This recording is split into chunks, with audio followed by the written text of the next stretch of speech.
यस फेरि पनि hello and नमस्ते guys welcome back to my new video. I hope सबैजना सन्चै आरामै हुनुहुन्छ होला। म पनि ठिकै नै छु। नेक्स्ट ब्लग स्वागत छ सबैजना मेरो नयाँ भ्लगमा।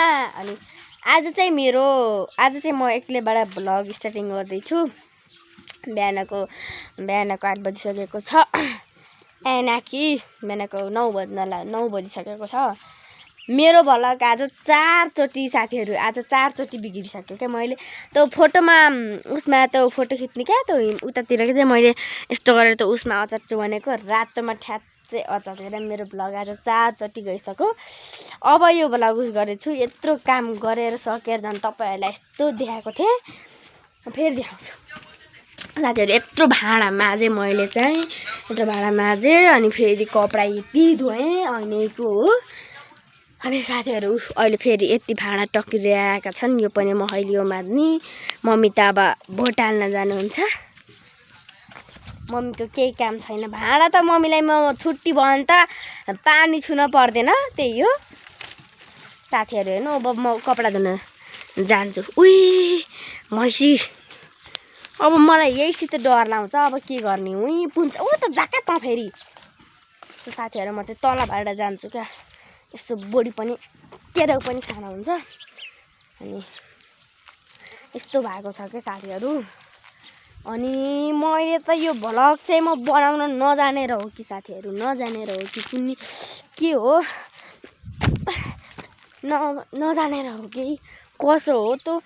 मैले त 4 चोटि बिग्रिसक्यो क्या आज बनाएको भ्लग। अरू बेलामा बरु भ्लग बिग्रिन्न थियो। आज चाहिँ लास्टै मलाई च्यालेन्ज देखायो भ्लगले नि। अनि पल्तिर यस्तो राम्रो घर रोप्नु भएको। हाम्रो गाउँघर 2टा घर छ। सो साथीहरू मौसमले त मलाई लास्ट च्यालेन्ज देखायो कि अहिले चाहिँ। यहाँ पनि सिप्चमा लाउनु यहाँ पनि यति राम्रो फलेको छ। अनि फेरि सिप्चना अनि यहाँ चाहिँ कोपी छ। यत्रो कपडा धोएँ मैले अनि फेरि उहाँ पनि धोएर सुकाएको छु। उहाँ पनि देख्न सक्नुहुन्छ, उहाँ देख्न सक्नुहुन्छ के साथीहरू। यस्तो धौ आएको छ नि। म अझ मैले बिहानबाट कपाल नि बिहान सुतेर उठेपछि भ्लग स्टार्टिङ गरेको थिएँ क्या साथीहरू। भ्लग स्टार्टिङ गरेको थिएँ उठ्दा बित्तिकै भ्लग स्टार्टिङ गरेको थिएँ। 100% भएको थियो मोबाइलमा। अनि यस्तो छ अहिले हालत।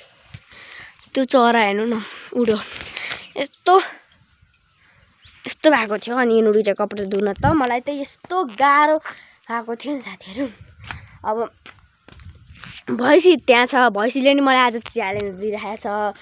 आज मलाई कामले नि च्यालेन्ज दिइरहेछ। भ्लगले त झन् भन्नै पऱ्यो नि। अहिलेसम्म कतिवटा भ्लग बिग्रिसक्यो भने थाहा छैन। मलाई रिस उठेर मुहाल्छु त छ्याछ्या जान्थ्यो कि मलाई त रिस उठेर यस्तो भएको थियो नि साथीहरू। त्यो कति राम्रो भएको थियो कि योभन्दा यति अगाडिको भ्लग चाहिँ म कपाल नकोरिकन कि कपाल कोरेर भेटौँला भनेर बन्द गरेको थिएँ। बन्द मतलब क्या त्यो उसमा अटेको थिएँ। अनि त्यो उसमा चाहिँ ट्याक्कै बन्द भयो साथीहरू। स्टप गरेको नि त। अनि मैले त त्यस्तो भयो कि मलाई त्यति रिस उठेर अब यो भ्लग चाहिँ मैले उस गर्छु अनि साथीहरू। बिहानबाट मलाई चाहिँ कति राम्रो लाग्थ्यो नि त। अनि यहाँ चाहिँ भैँसी छ। अनि भैँसीले अब कसरी तर्किएर जाने थाहा छैन। बाङ्गे यहाँ पारी हेरेको छ।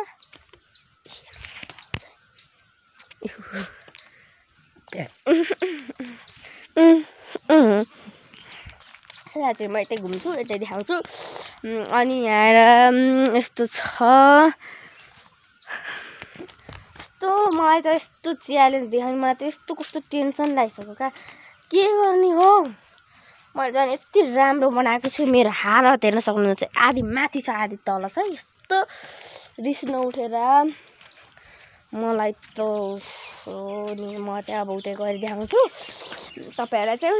यो जुनको पनि यति गनाउँदो रहेछ साथीहरू। यहाँ पनि सुन्तला रोप्नु भएको थियो साथीहरू। यो के गर्नुभएको हो तपाईँहरूलाई थाहा छ भने कमेन्ट गरिदिनु होला। यो के गर्नुभएको थोकुन् के गर्नुभएको यस्तो डर के रोप्नु भएको।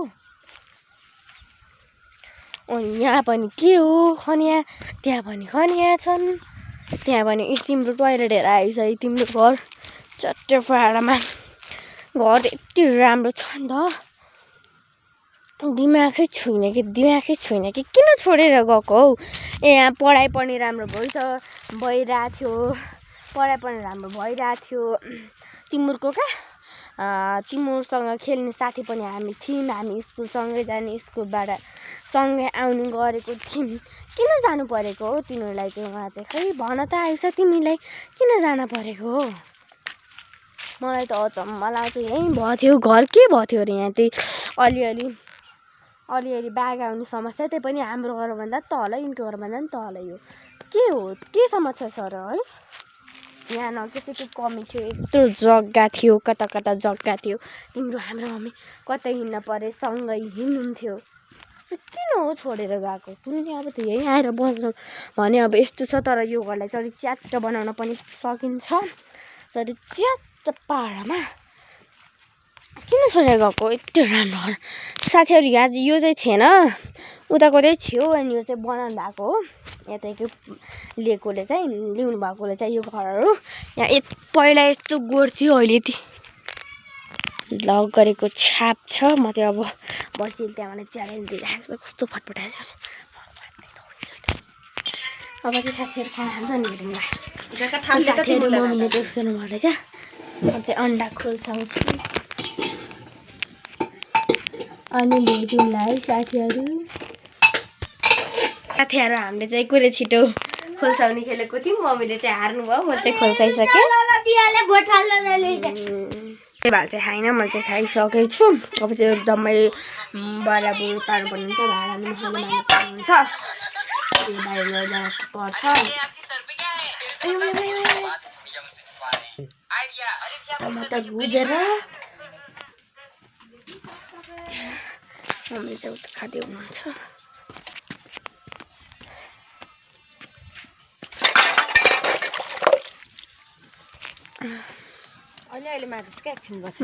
साथीहरू हेर्नु मम्मी चाहिँ हिँड्न लागिसक्नु भएको छ मैले चाहिँ कपडा निकालिदिइसकेँ मम्मीले निकाल्न भन्ने अनि साथीहरू कहाँ डाँडाको कपडा वहाँ बाहिर पुन्छन् कि कहाँ पुन्छन् कि थाहा छैन त्यही भएर मैले निकालिदिइसकेको हो अनि कपाल कोर्दै हुनुहुन्छ यता फर्किनु त मम्मी यता फर्किनु न किन खोल्नु नि हो र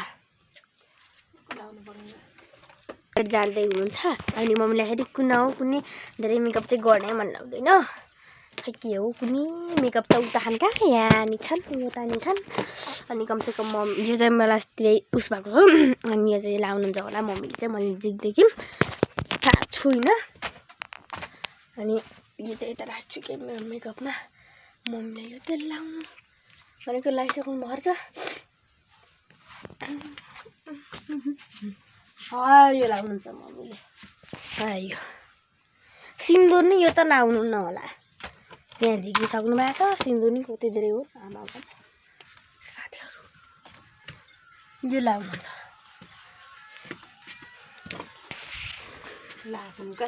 के फेरि मैले मम्मीलाई चाहिँ यो क्रिम लगाइदिइसकेँ न आज हाम्रो मम्मी यति राम्री भएर हुन्छ अझ मेरो लेभेल मैले हाल्नु भनेर त हो नि हेर्नु न साथीहरू हाम्रो गाउँमा चाहिँ के को झगडा पर्छ कुनै के को पर्छ मैले अर्को मजाज गर्दैछु हिँड्न लानु भएको छ मम्मी हिँडेको भोट हाल्न कताको काँड साथीहरू मम्मी चाहिँ हिँड्नु भइसकेको छ जानु राम्रोसँग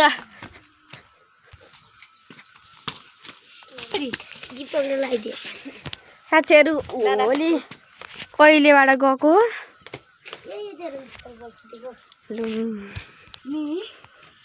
त अब यिनले आउँदा बित्तिकै बलो उता हेर्नु नजर नाटक पार्छ मैले हाल्ने यता हेर्का साथीहरू त्यो चाहिँ भित्र राखिदिनु पर्ने हुन्छ अब म नि एकैछिनमा भाँडा माझेर कामसाम गर्नुपर्ने हुन्छ अब मम्मीलाई अहिलेबाट भोट लागेको छ